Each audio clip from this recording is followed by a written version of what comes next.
আজকে সকাল থেকে প্রচণ্ড গরম ছিল, কিন্তু আকাশটা দেখতে ভারী সুন্দর লাগছিল। কোথাও মেঘ আবার কোথাও মেঘ নেই। আগের দিন রাতে কয়েকটা ড্রাই ফ্রুট ভিজিয়ে রেখেছিলাম। প্রত্যেক দিন না আমার মনে থাকে না একদমই। রায়ানকে খাবারের সঙ্গে কয়েকটা ড্রাই ফ্রুট পেস্ট করে দিয়েছিলাম, আর আমিও কটা খেয়েছিলাম। আজকে রায়ান আমার আগে ঘুম থেকে উঠে গেছে, ওই আমাকে ওর পাপাকে ঘুম থেকে তুলেছে, আর তার জন্যই চায়ের সাথে সাথে রায়ানের খাবারটাও একসঙ্গে করে নিয়েছি। মাসকাবাড়ি বাজার আনার সময় এই মুগ ডালটাও এসেছিলো তার সাথে, আর তখন না ভেজে রাখা হয়নি, তাই আজকে সময় পেলাম আর মুগ ডালটা রান্না করবো, তাই ভাবলাম পুরোটাই হালকা আঁচে ভেজে রেখে দিই। এইভাবে মুগ ডাল রাখলে নাকি পোকা হয় না, আমি জানতাম না, এটা আমার একটা আপার কাছে শেখা।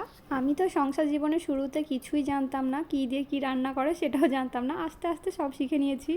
সকালে খাবার খেয়ে এখন ভালো রোদ উঠেছিল, তাই ভেবেছিলাম এগুলো একটু রোদে দিয়ে আসি, গুঁড়ো করব।